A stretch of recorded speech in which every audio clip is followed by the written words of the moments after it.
మీ అందరి చేత చెప్పండి, డిపార్ట్మెంట్ వచ్చే లోపల ఏ కంట్రోల్ లేదు మా రాయితీ మార్చమన్నారు. లేకపోతే మీ అందరికంటే ముందు నేనే నాకు ఇష్టం లేదు బ్రిడ్జ్ రావడమే.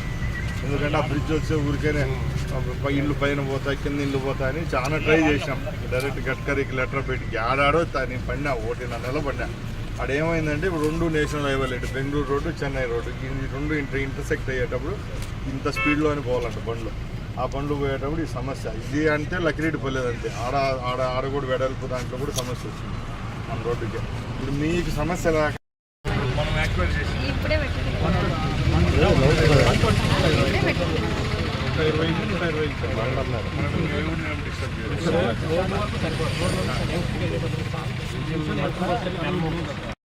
అంతే ఇక్కడ పోయే కొద్ది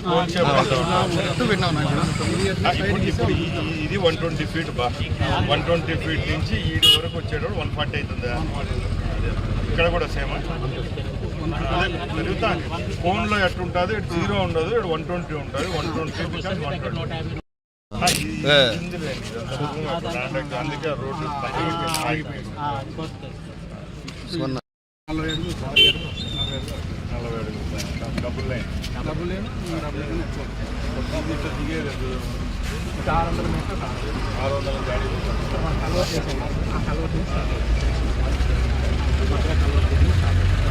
ఇటు సైడ్ ఈ రోడ్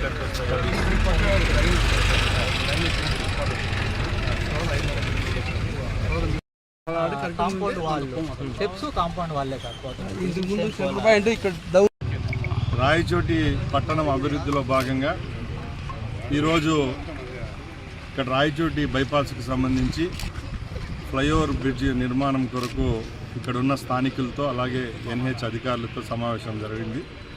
ముఖ్యంగా ఎవరికి ఏ విధమైన సమస్యలు లేవనెత్తకుండా పట్టణంలో ఉన్న ఎవరైతే ఇండ్లు ఉంటాయో వాళ్లకు, అలాగే నేషనల్ హైవే స్పీడ్కి సంబంధించి అలాగే నేషనల్ హైవేలో పోయే వెహికల్స్ కూడా ఎక్కడ ఏ విధమైన ప్రమాదాలు జరగకుండా ఇక్కడ మదనపల్లి రోడ్లో ఫ్లైఓవర్ నిర్మాణం చేపడుతున్నాం. సుమారు 7.5 కోట్ల రూపాయలతో ఈ ఫ్లైఓవర్ నిర్మాణం జరుగుతుంది.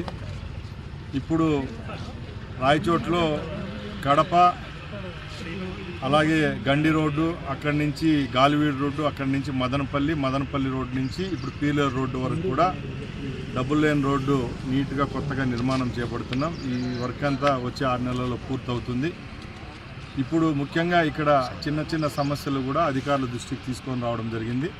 ఎవరికి ఏ విధమైన ఆటంకాలు లేకుండా 120 అడుగులు ఏదైతే ముందు గవర్నమెంట్ నిర్దేశించారో ఆ 120 అడుగులు రోడ్డును మాత్రమే తీసుకోవడం జరుగుతుంది. దానిలో ఫ్లైఓవర్కి సంబంధించి చుట్టుపక్కల 2 పక్కల కూడా ఇక్కడ ప్రయాణించే వాళ్ళకు, ఇక్కడ చుట్టుపక్కల ఉన్న ఇండ్లకు, రేపు రాబోయే కాలంలో కాలనీ వాళ్ళకు కూడా ఏ విధమైన సమస్యలు లేవనెత్తకుండా అక్కడ కూడా డ్రైనేజు అలాగే సర్వీస్ రోడ్ల నిర్మాణం కూడా చేపడతామని తెలియజేసుకుంటాం.